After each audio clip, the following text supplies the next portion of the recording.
Safety and security around digital exchanges is paramount, but I think people focus more on it when it's digital because there's more fear. What should we be aware of? There's a lot happening. There's a lot of the traditional investment scams that still happen. Your too good to be trues, your giveaways. The threat actors are 10 steps ahead most of the time because they hear about it and they jump straight onto it. What they're doing is they are cold calling people and they say, have you been a part of a data breach recently? This is the AFP that are calling. We've just done a house raid and we've found a computer that has a whole heap of personal files and on there your personal information. And immediately people kind of freeze because they're like, oh, this is a person in an authoritative position. I need to stop and listen. And then they'll start coaching you and they'll say, your account might be at risk. We need you to transfer your funds here to make them secure. That's very clever. What would you say to anybody and recommend that they do and don't do in order to protect themselves using exchanges? I want to talk about scams. What are the latest, most prevalent scams going around the digital and crypto world? I've got Gabby Lewis, the head of fraud and financial security at Swyftx, and she's going to fill us in. You don't want to miss this. It's a lot of fun, but it's a bit scary at the same time. Come and have a listen. Can we start, Gabby, with what is your role at Swyftx? Yeah, so it's head of fraud and financial crime. So a few different functions within my space. We look after, all the different scam situations, identity takeover, our obligations with the AML Act. So a wide range of different functions under my realm. Yeah, that keeps it interesting, doesn't it? Yeah, absolutely. When I describe my role, I say there's one thing for sure, and it's I'm not bored. So taking one more step backwards in the context of Swyftx, for people who don't know, Swyftx is a digital exchange, Australian owned, domiciled in Brisbane, I think, isn't it? Yeah, absolutely. So Australian owned and operated. We are based here in Brisbane. We serve around probably over 1.5 million customers now, and that's across Australia, New Zealand, and more recently we have expanded into the US. We've done a couple of recent acquisitions. So we acquired Easy Crypto, who were based in New Zealand, and Caleb and Brown, who are based here in Australia and the US as well. We're kind of on a really exciting growth journey at the moment. When Swyftx first launched, it was your spot crypto trading. And, as you can see with the acquisitions, we're in that growth phase of we're expanding not only in a geographical sense, but also in our product and services. So we've recently launched derivative with wholesale customers, and we've got a few more exciting products that are in the pipeline that are going to be launched in the very near future, which Tommy Honan, our Director of Product Innovation, I'm sure he would love to talk about it himself, but yeah, really, really exciting times. Well, maybe give him the heads up. We'll grab Tommy. I'm a user of Swyftx. Yeah. And there are a whole array of listeners who use the platform also. But I thought this is really important because safety and security around digital exchanges is paramount, as it is with any transaction. But I think people focus more on it when it's digital because there's more fear. But potentially, and you, correct me if I'm wrong, that means that you guys have to be even sharper around security and fraud than potentially some of the traditional exchanges and outlets. And I'm not saying they don't take it seriously, because I know they do. But I'm imagining you guys have to be even more sharp because you're open to more criticism. Is there any truth in that? Yeah, look, I think touching on this subject, there are a lot of misconceptions out there about the digital asset space. I think many customers feel the restrictions that the banks impose on some of the exchanges. And it's interesting, right? Because in Australia, speaking like Australia specifically, there are currently over 440 registered digital currency exchanges with AUSTRAC, who is the AML regulator. Now, that is an insane number. And, working within this industry myself, I couldn't tell you who the other 420 are, right? So there's lots of little kind of operating exchanges. And, one of the most fundamental things for customers is making sure that you do your research into each of the exchanges. Exchanges offer different products, different services, etc. But one of the biggest things to a safe trading experience is getting that security foundation right. Now, that's for the exchange side as well as investor side. And that's where it comes into, that education aspect. It's about like listening to podcasts such as yours. Swyftx runs its own podcast as well, with the tapping into crypto.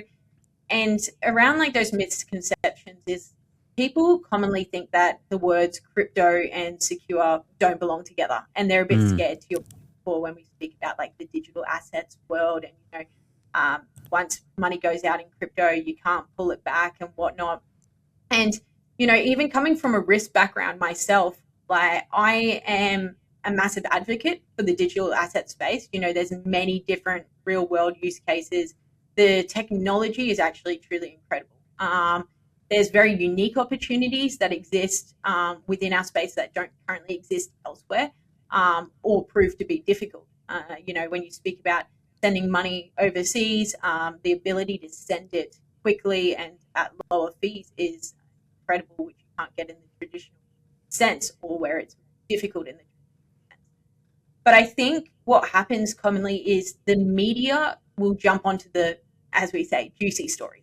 Of course. And it's much like anything, they jump onto what's going to get the most viewers and what's going to make good media. And it's much like, there's all those Netflix documentaries that are out there as well. I'm not sure if you've seen the, I did a paper up when I was in university, and I had to write a piece on the documentary, which was the Quadriga case, which was an exchange based in Canada. And the CEO, Gerald Cotton, he supposedly died whilst he was overseas traveling. And what ended up happening is he was the only person that had access to millions of dollars of customer funds. So when he died, all these customer funds were locked up. And there's many conspiracy theories that, did he actually die, or has he had a facial reconstruction and gone elsewhere because he was running a Ponzi scheme? And, the reason I'm saying this is there's all these documentaries, there's these media stories about like the scams that are happening and, like the Ponzi schemes and whatnot. And that's what you do hear about. And sometimes it does scare people. And it's important that we do our research and our education into these things, but it's also important to recognize the good of the digital asset space. We use a third-party intelligence tooling called Chainalysis, and that helps tracing along the blockchain. And Chainalysis, they can report of all on-chain transactions, less than 1% is found to be illicit funds. So when we think about that, there is so much genuine, real-world, amazing use cases in this digital asset space, but it's just about educating on those secure trading practices and being aware of what's going on in the broader scheme of things, but also not getting scared off. Yeah, absolutely. I feel like it's more transparent than the traditional system. Yeah, absolutely. I think the difficulty comes, right, and that's another misconception. People think that once money goes out in crypto, you can't see where it's gone or what it's doing. It is extremely traceable. You can trace it. It's more traceable than traditional finance, right? So let's say that you've got a bank account with CBA, you send money to Suncorp, and then you send money to Westpac. The only way that someone can find that out is from engaging each of those banks. Whereas with the digital asset space, if, for example, a customer sends from Swyftx to crypto.com to Independent Reserve, we can trace that in real time along the blockchain and see where the funds have gone, at what point in time, the exact amount, because it's all on the public ledger, right? The difficulty that comes in with the digital asset space is that with personal wallets, you can't tell who owns that wallet. And that's when the anonymous aspect comes in, right? And when we're speaking about scams and security, that's where it's, once you do send those funds to the wallet, yes, we can trace it, but we can't reverse it. And with those self-hosted wallets, we don't know who owns them. Yeah, that's an interesting scenario, isn't it? Yeah, it is. And I think like that's where it comes back to, the obligations of exchanges. And when you pick an exchange, making sure you're picking an exchange that has a good reputation. It's a very touchy subject in terms of verifications and compliance requirements. And I get it from a customer's perspective. It can be frustrating. You just want to send your money out and you want to do it quickly. And one thing that I always speak about when I speak to customers and other organizations is when, say, Swyftx does verification, we're not doing it to be difficult or because we think it's fun or we just want to do it. There are compliance obligations that you do have to meet. There's strict tracking from the banks as to how much scam activity is going through exchanges. So, we don't want to be fully restricted from a bank from receiving deposits. So we want to make sure that our volumes are at an acceptable level at all times. But most fundamentally, the reason behind it isn't because of the compliance boxes or because the banks want our volumes to be at a certain amount. It is for customers' safety and security of their funds. There's a very, very good reason. We've got certain transaction monitoring alerts. They'll fire, and when they fire, we ask customers certain questions about, like, who are you looking to send funds to? And the scary reality is, like, not all the time, but we do get situations where customers will be speaking to a third party who's guiding them on exactly what to do.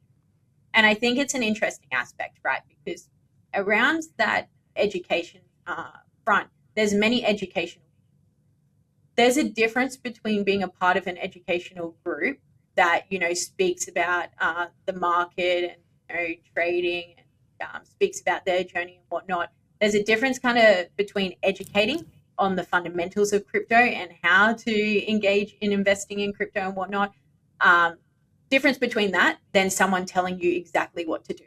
And that's where the concerning kind of scams come in, where people have these threat actors that are telling them exactly what to do. And then it comes to the verification aspect on the exchange. And when we're going through a verification, they're instructing them on what to say to Swyftx, for example. And, that makes it very hard for us to protect customers when they may not be being truthful with us because they're following those instructions of the third party. So, it's those things. If the verifications aren't for fun, there's a very, very good reason why we do them. And it's for the security of customers' funds. We want customers to trade more with us because the more customers trade, the more money we make, right? So we don't want to make it difficult, but we want to make sure that it's secure. And I think from speaking with people, that's what they would value the most. That a lot of the concern I hear from people is around security. So just knowing that that's the process you take and that's why you do it probably gives some level of comfort. And you've got a team constantly doing that, don't you? Yeah, absolutely. We've got a wide range of different tools for the transaction monitoring. Like I mentioned before, Chainalysis is a third-party tool. It's incredible. It's got a lot of different alerting functionality, and that's in addition to obviously our staff and the army of people that we have that are there to protect customers and make sure their trading journey is safe and a good one. But when we speak about like even the tools that we have, there's some tools that customers can use themselves. There was a case that we had the other day, and I can talk to this one. The customer had sent in $1 million to our platform, and they triggered a transaction monitoring alert. Anyway, we got on the phone with them and did a bit of a verification phone call, a welcome to Swyftx, what are you looking at doing on your trading journey? And as a part of that call, we said to the customer, like, have you used your wallet before? And the customer said, no, never. And anyway, the customer was being completely truthful the whole time. They could speak to the cryptocurrency terms in a basic sense, but like no immediate red flags there. But when they said they'd never used their wallet, before the phone call, we'd done a screen of the wallet just to kind of know a little bit going into the phone call. And we said to that customer, are you actually aware that this wallet has already moved $4 million this week alone? And their customer was in complete shock. That they were like, well, no, I've never used the wallet before. And then that's when we said, we're like, are you speaking with any third parties? Are you following? Is someone telling you to send funds to this wallet? And they came out and gave a little bit more information at that point in time. But the scary reality is, right, when customers are sending to a wallet where they're being instructed to, obviously that should be your number one red flag. But the tools that we have to know that $4 million had been moved through that wallet in that week already is not just tools that we have. Customers can see that themselves. So you've got open blockchain explorers, where you can essentially put the wallet into Google, have a look at it, and the block explorer will pretty much come up as the first result on Google. You can see, because it's a public ledger, you can see all the transactions that have moved through that wallet at any point in time.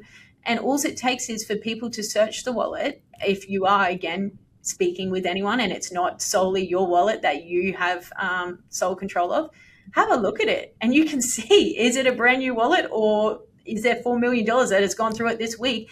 And then you see $4 million and then your alarm bells start to go off and it's like, hang on a second, something's not right here.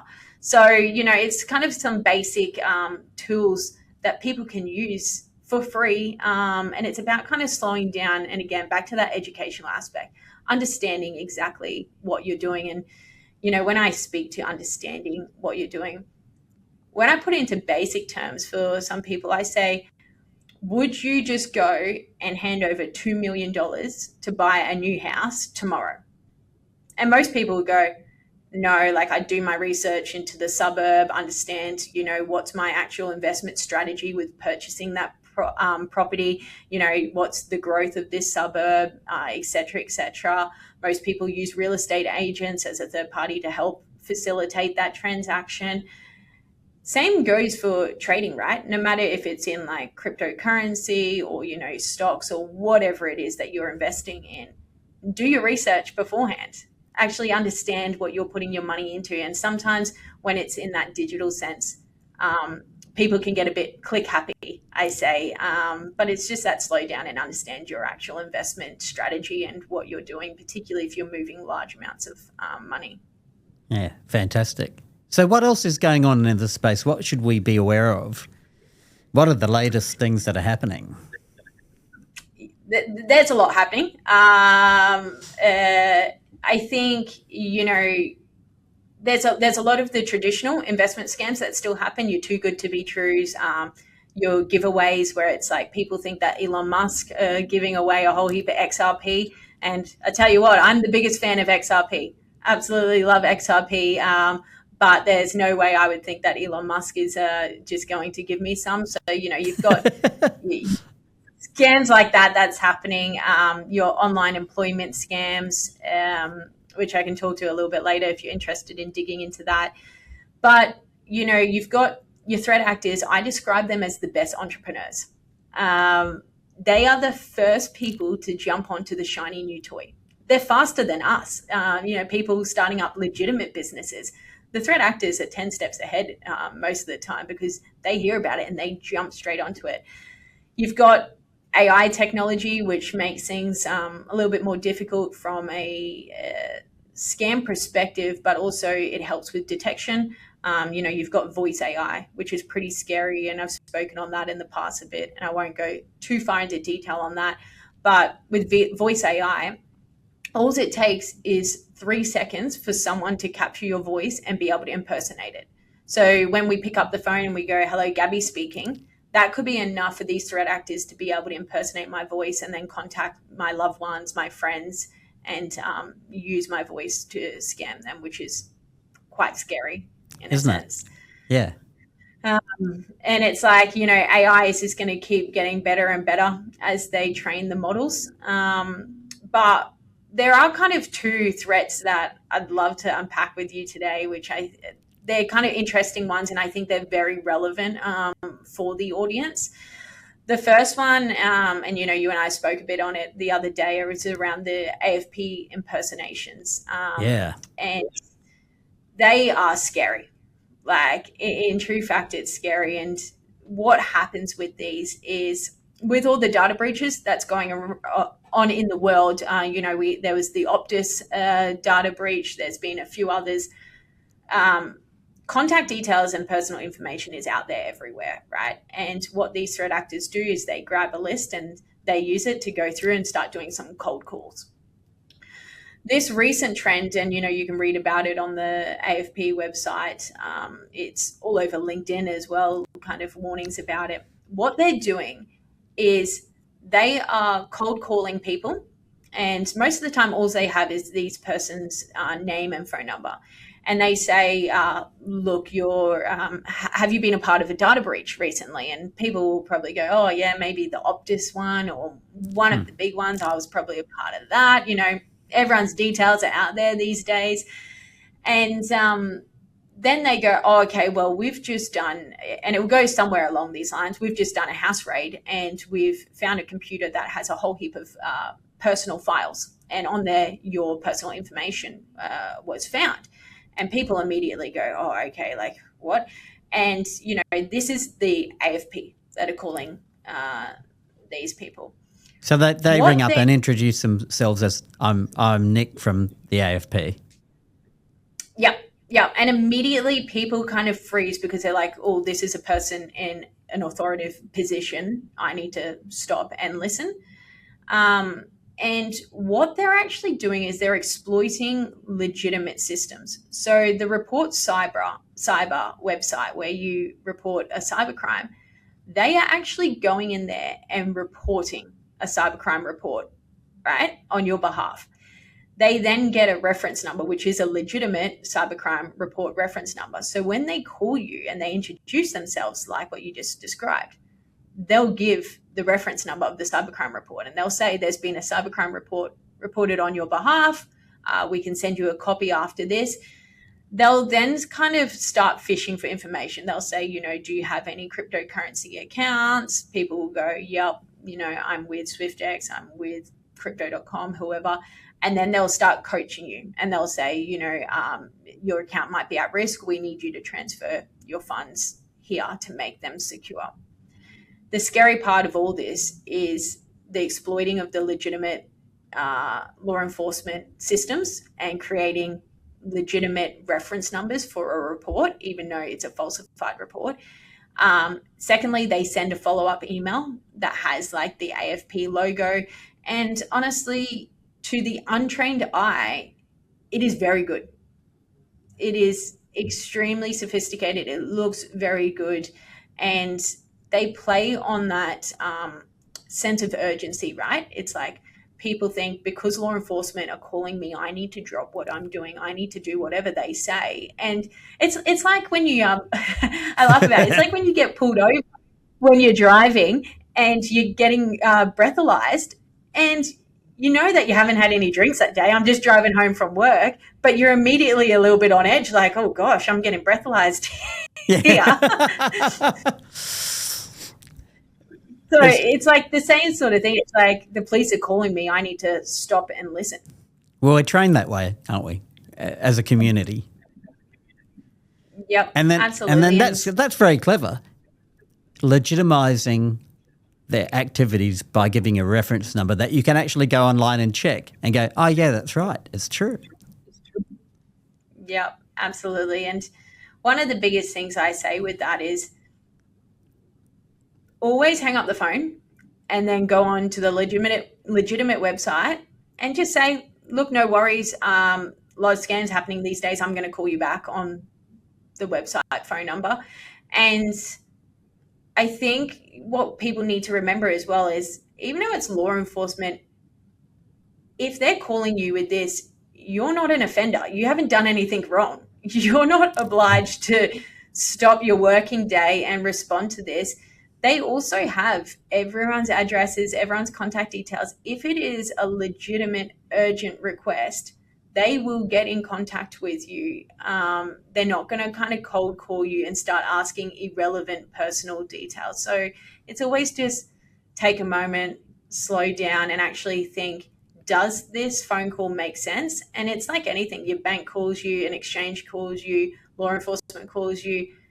The automatic thing is, I will call you back. Good advice. Yeah.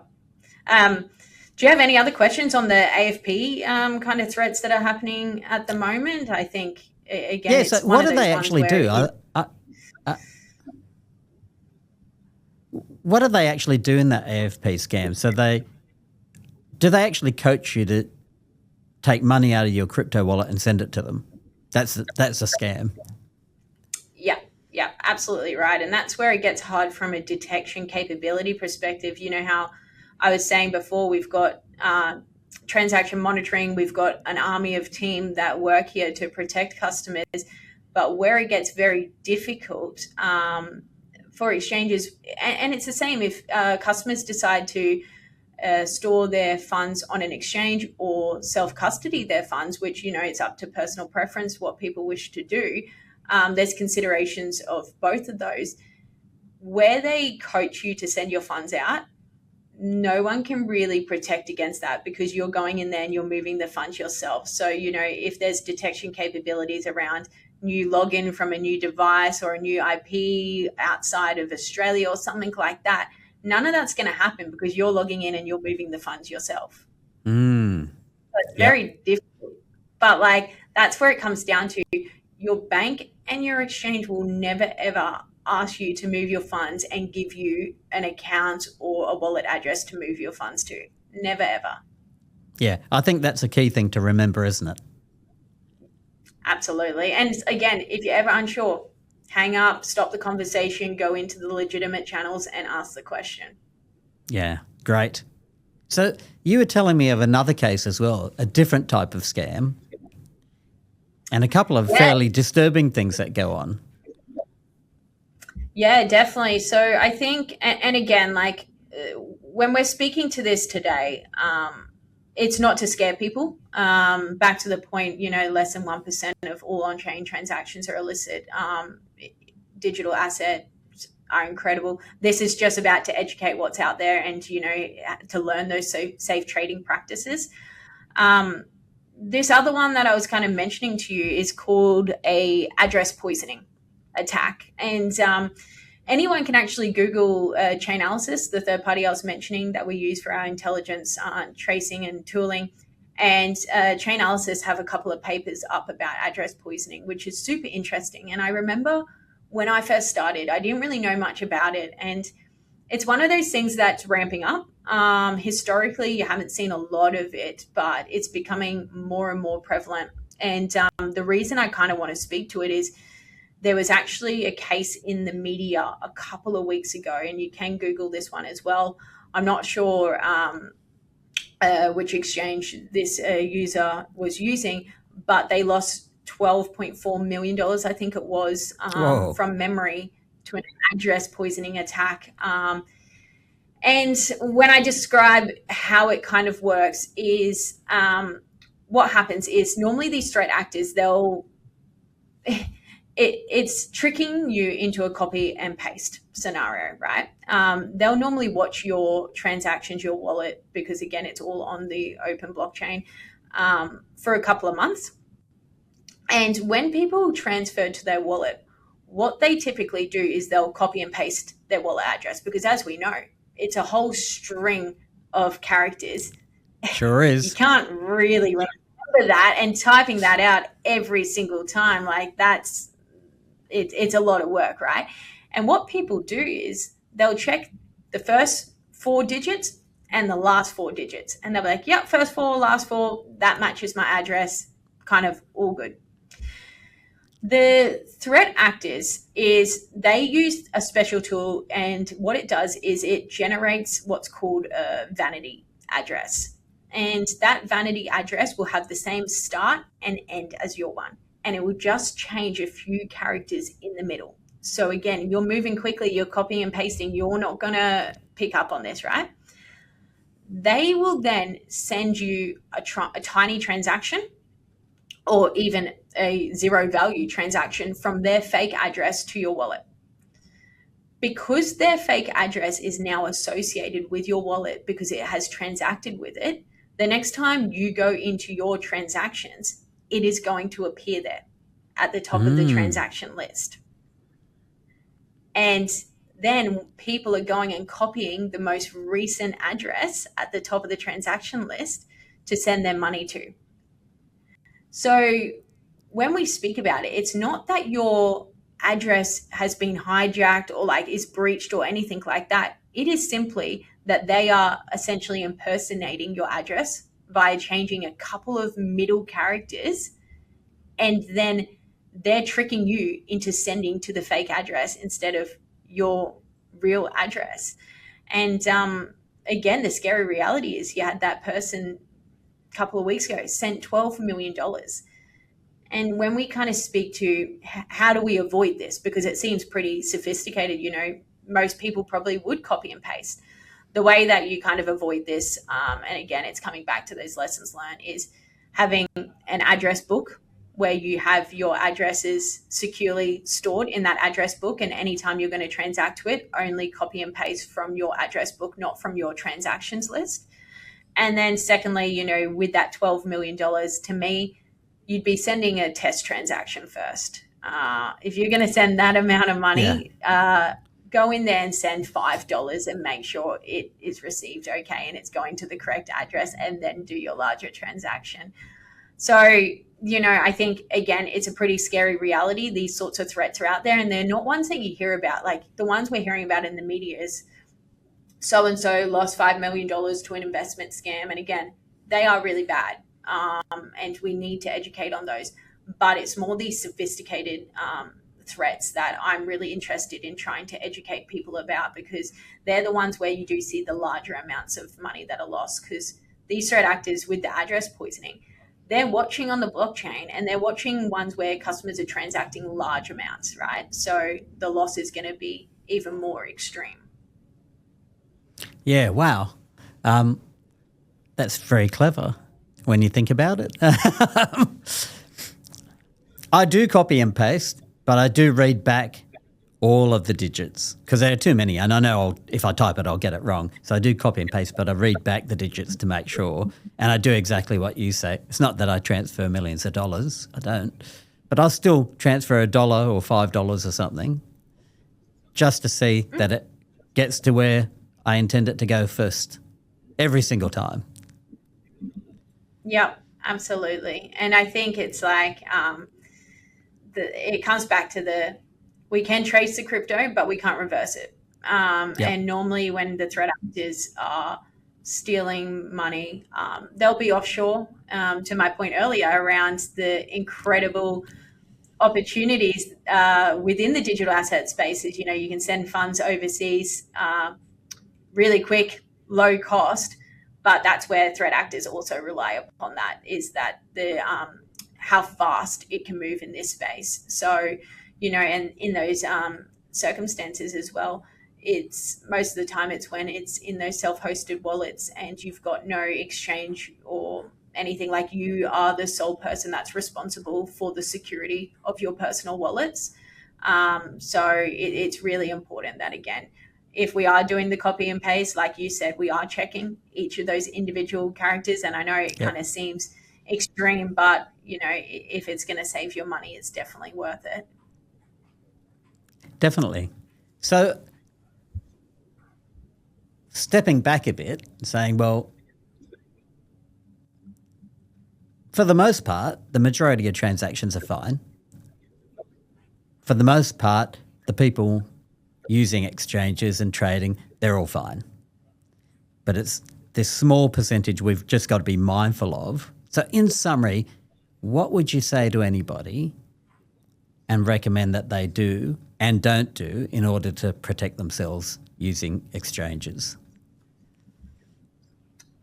Yeah, I think there's a few very key messages. The most fundamental, and I know a couple of people from the office that will listen back to this podcast will laugh at me for saying this because it's one of my favorite sayings, but cybercrime is like someone breaking into your house.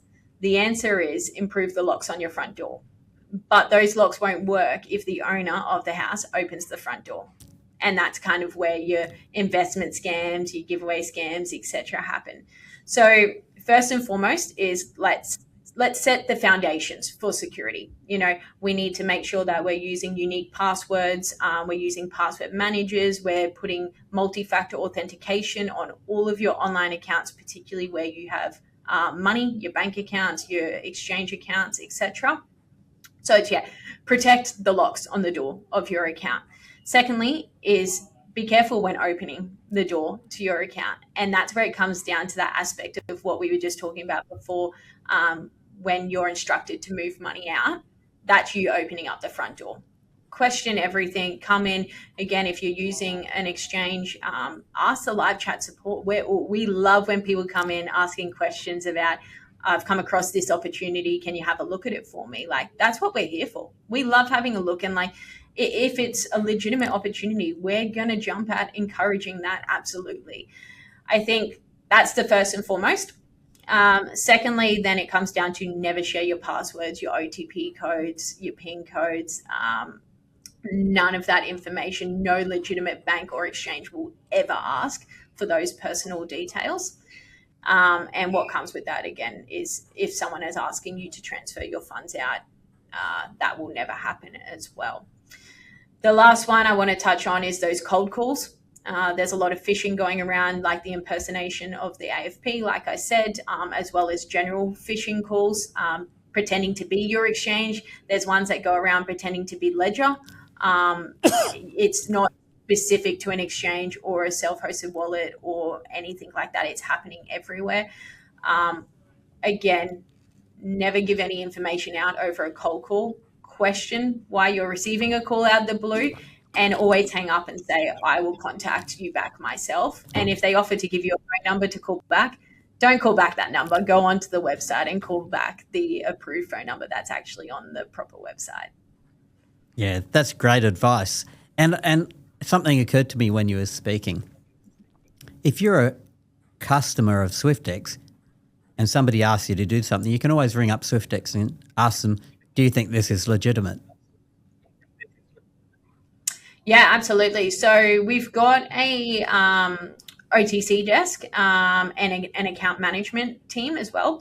So for certain customers that hit the threshold based on transactional amounts, they'll have an account manager, or if you engage in OTC, they are the only person that you should ever speak to. They are honestly there to be your right-hand person to help you throughout your journey and answer any questions you have.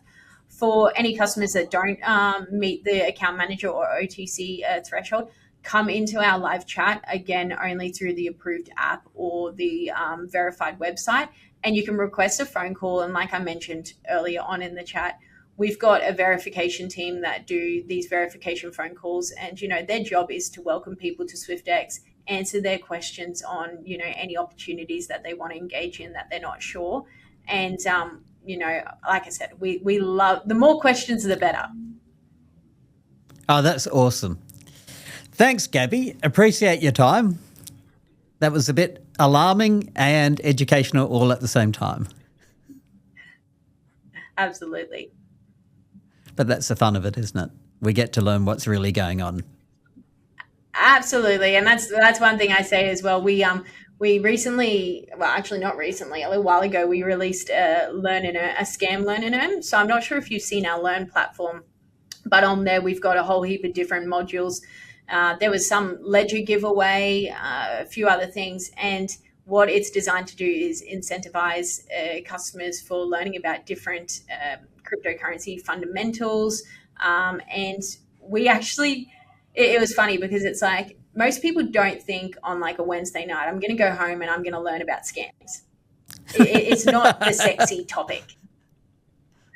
As much as I might be able to sit here, I can sit here and talk about it all day, all night, but most other people don't want to talk about it, right?